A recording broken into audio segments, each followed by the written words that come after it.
السلام علیکم ورحمۃ اللہ وبرکاتہ۔ وعلیکم السلام۔ صلی علی رسول الکریم، اما بعد، فاعوذ باللہ من الشیطان الرجیم، بسم اللہ الرحمن الرحیم، رب اشرح لی صدری ویسر لی امری واحلل عقدۃ من لسانی یفقہوا قولی، ربی زدنی علما، اللہم فقہنا فی الدین۔ کیا حال ہے آپ کا؟ الحمدللہ ٹھیک آپ کے ایگزامز کیسے ہو رہے ہیں؟ اچھے ہو رہے ہیں۔ ماشاء اللہ، تبارک اللہ۔ جو آیات ہم پڑھے ہیں اس میں کون سے احکام ہیں؟ آیت نمبر 231 سے ہم نے آج کنٹینیو کرنا ہے۔ یہ احکامات والی آیات ہیں۔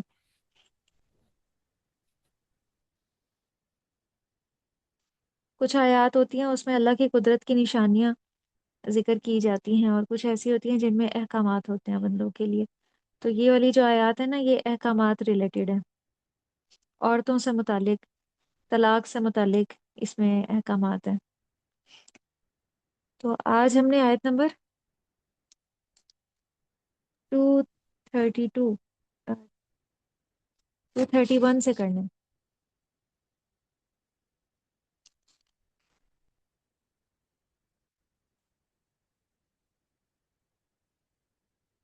تو آیات چل رہی تھیں طلاق دینے سے متعلق نا، یعنی ڈائیورس دینے سے متعلق۔ آج کی جو آیت نمبر 231 ہے وہ ہے وَإِذَا طَلَّقْتُمُ النِّسَاءَ، اور جب تم طلاق دے دو عورتوں کو، فَبَلَغْنَ أَجَلَهُنَّ، پھر وہ پوری کر لیں اپنی مدت کو۔ تو ان آیات کو ہم شارٹلی ہی، بریفلی ہی دیکھیں گے، کیونکہ یہ احکامات سے متعلق ہیں، تو بس ان کا بریفلی سمجھ لینا ہی کافی ہے۔ یہاں پہ آپ طلقتم کے اوپر لکھ لیں، اس سے مراد طلاق رجعی ہے جس کے بعد رجوع ہو سکتا ہے۔ ڈیورس کی کون سی دو ٹائپس ہوتی ہیں؟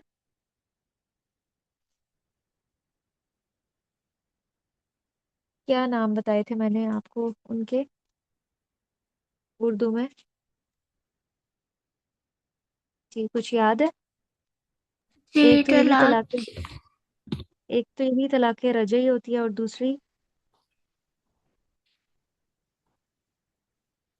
دوسری طلاق بائنہ ہوتی ہے۔ پہلی جی طلاق رجعی اور طلاق بائنہ۔ ہاں، طلاق بائنہ۔ تو طلاقیں جو رجعی ہیں وہ دو ہوتی ہیں، پہلی دو، اور جو تیسری طلاق ہے وہ طلاق بائنہ کہلاتی ہے، کہ اس کے بعد میاں بیوی کی آپس میں صلح نہیں ہو سکتی، رجوع نہیں ہو سکتا۔ تو یہاں طلاق رجعی کا ذکر ہے کہ جب تم طلاق رجعی دو، اور طلاق کی عدت کتنی ہے یا مدت، کتنی عدت ہے؟ اگر کوئی ہسبینڈ اپنی بیوی کو طلاق تین دیتا ہے ہے۔ تو وہ کتنی مدت گزارے گی؟ 3 حیض گزارے گی۔ تو اب عورت جو ہے وہ 3 حیض کی مدت گزار رہی ہے، ٹھیک ہے یہاں تک۔ فَبَلَغْنَ أَجَلَهُنَّ، پھر جب وہ پہنچ جائیں، پوری کر لیں اپنی عدت کو، اپنی عدت کمپلیٹ کر لیں، پھر اس کے بعد کیا کرنا ہے؟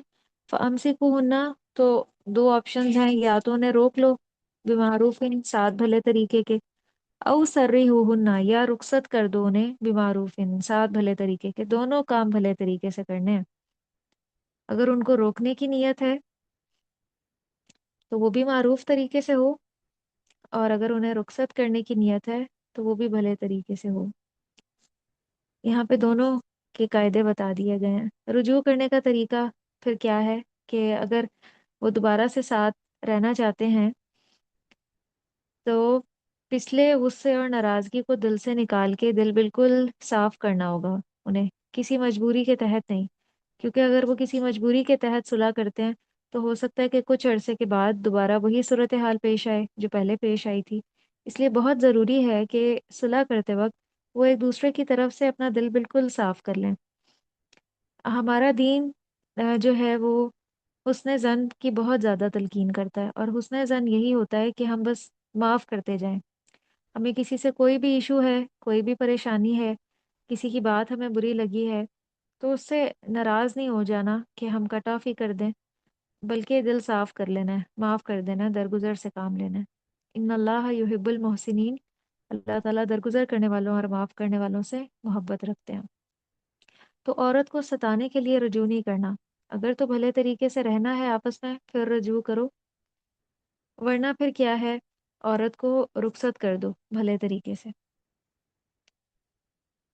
تو اگر واقعی یہ تعلیم ہمارے لوگوں میں عام ہو جائے جو ہمارا دین دیتا ہے، تو کوئی پھر کسی پہ بھی زیادتی نہ کرے۔ لیکن بہت افسوس کی بات ہے کہ ہمارے معاشرے میں اگر طلاق دی جاتی ہے یا رجوع کیا جاتا ہے تو دونوں کام عام طور پہ ستانے کے لیے کیے جاتے ہیں۔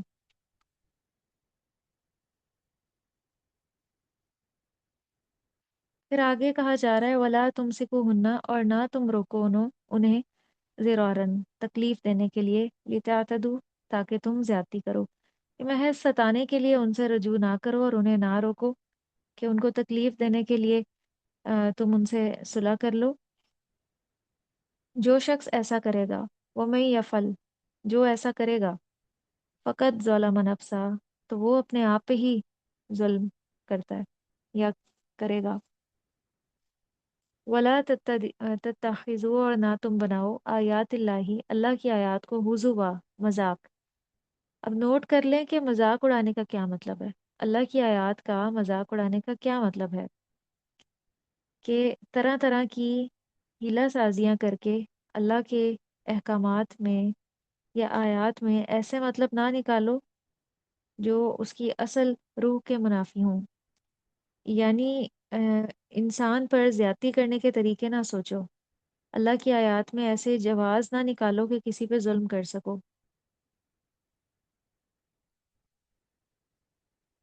ٹھیک ہے، یہ سارے پوائنٹس اس میں آ جائیں گے کہ کسی انسان پر زیادتی کرنے کے لیے طریقے نہ سوچو، اللہ کی آیات میں جواز پیدا نہ کرو، جواز نہ نکالو کہ کسی پہ ظلم کر سکو۔ تو طلاق کے معاملے میں مذاق بنانا کیا ہے، کہ کسی کو مذاق مذاق میں طلاق دے دینا۔ اور میرا یہاں پہ آپ سے ایک سوال ہے کہ کیا مذاق میں بھی طلاق واقع ہو جاتی ہے اگر ہسبینڈ مذاق میں اپنی بیوی کو طلاق دیتا ہے تو؟ جی بالکل، مذاق میں بھی یہ کام حقیقی طور پہ ہو جاتا ہے۔ نبی صلی اللہ علیہ وسلم نے فرمایا کہ مذاق سے بھی اگر کوئی یہ کام کرے تو اسے حقیقت ہی سمجھا جائے گا۔ تو مذاق مذاق میں نکاح بھی ہو جاتا ہے اور طلاق بھی ہو جاتی ہے۔ اور اسی طرح اور مذاق اڑانا کیا ہے کہ بیک وقت 3 طلاقیں دے دی جائیں، یہ بھی اللہ کی آیات کا مذاق ہے، کیونکہ اللہ نے فرمایا ہے کہ ایک وقت میں ایک ہی طلاق دی جائے، وہ ایک طلاق دینے سے بھی وہ واقعہ تو ہو جائے گی۔ عام طور پہ لوگ 3 کیوں دیتے ہیں؟ بہت زیادہ غصے میں، اور یہ بھی زیادتی کی ایک صورت ہے، ستانے کے لیے۔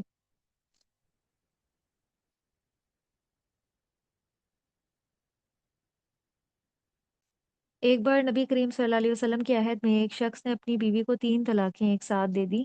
جب آپ کو پتہ چلا تو آپ غصے ہوئے اور کھڑے ہو گئے اور فرمایا کہ میری زندگی میں اللہ کے احکامات سے یوں کھیلا جائے گا جبکہ ابھی میں تمہارے اندر موجود ہوں۔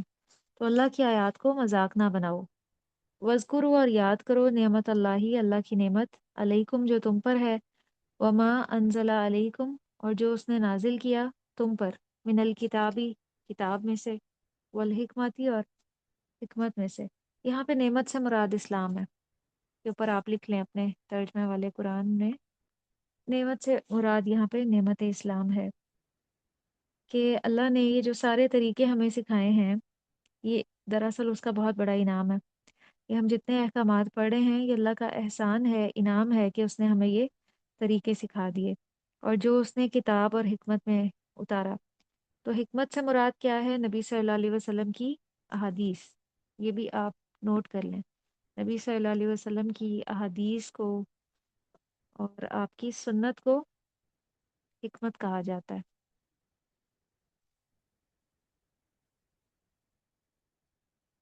واتقوا اللہ، اور ڈرو اللہ سے، وَاعْلَمُوا، اور جان لو، ان اللہ، بے شک اللہ، بکل شیء علیم، ہر چیز کو جاننے والا ہے۔ تمہاری ہر حالت، نیت، عمل، تمہارا ارادہ اس کو معلوم ہے، کچھ بھی اس سے چھپا ہوا نہیں ہے۔ الحمدللہ ہمارا یہاں تک ثلاثہ کمپلیٹ ہو گیا ہے۔ اس سے جو اگلی آیات ہیں وہ بھی طلاق سے متعلق ہی ہیں۔ فَإِذَا طَلَّقْتُمُ النِّسَاءَ، وہی سیم بات کی جا رہی ہے جیسے پچھلی آیت کا شروع تھا۔ اور جب تم طلاق دے دو اپنی عورتوں کو، فبلغنا اجلہن، پھر وہ پہنچے اپنی مدت کو یعنی میعاد کو، فلا تعدلوہن، تو نہ تم روکو انہیں، ان ینکحن، کہ وہ نکاح کر لیں، ازواجہن، اپنے شوہروں سے، اذا، جب ترازو و باہم رضامند ہو جائیں، بینہم، آپس میں، بالمعروف، بھلے طریقے سے۔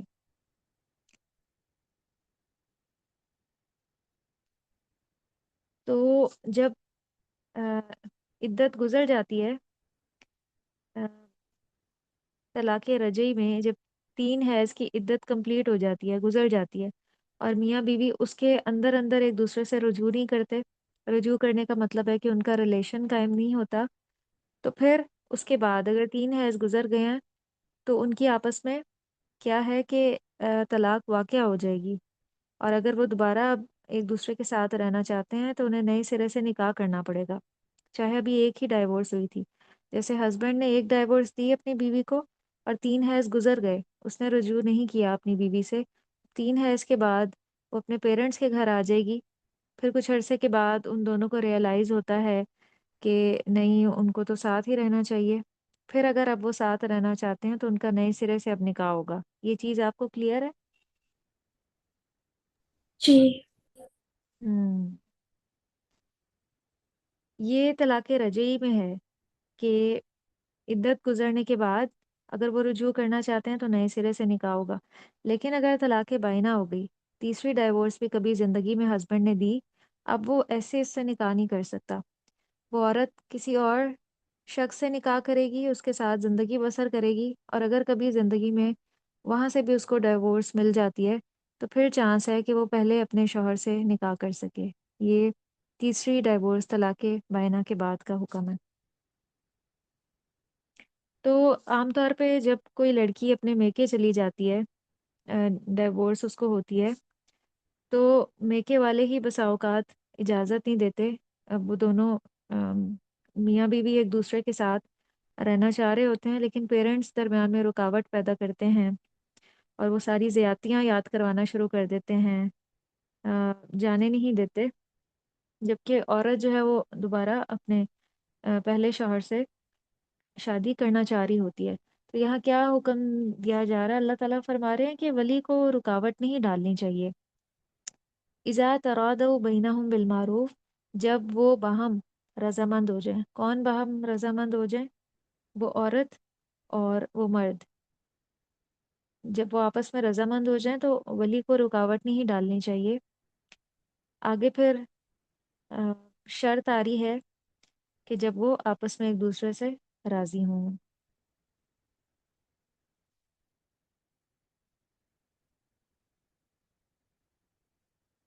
تو انسان کو یہاں سے ایک یہ سبق بھی مل رہا ہے کہ انسان کو معاشرتی معاملات میں صلح، بہتری اور بہتر صورتحال کو اپنانے کے لیے اپنی انا اور اس کو ناک کا مسئلہ نہیں بنانا چاہیے۔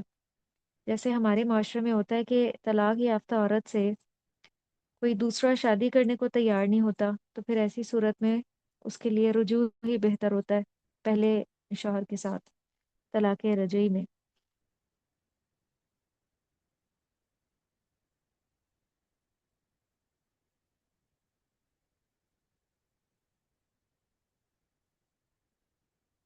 تو اذا ترادو، اگر وہ آپس میں رضامند ہیں تو ولی کو زبردستی نہیں کرنی چاہیے۔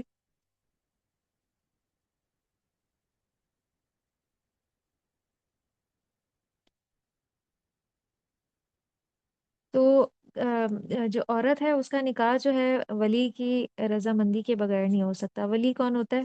لڑکی کا باپ ہوتا ہے، یا باپ کی غیر موجودگی میں کوئی اور اس طرح کا رشتہ۔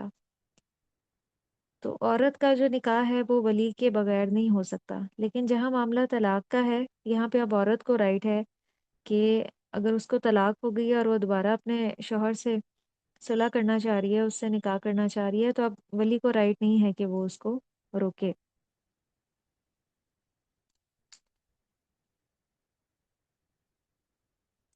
ذالکہ، یہ یوعظو، نصیحت کی جاتی ہے بھی ساتھ اس کے، من کانا، اسے جو ہو، منکم تم میں سے، یؤمنو، ایمان رکھتا، باللہ اللہ پر،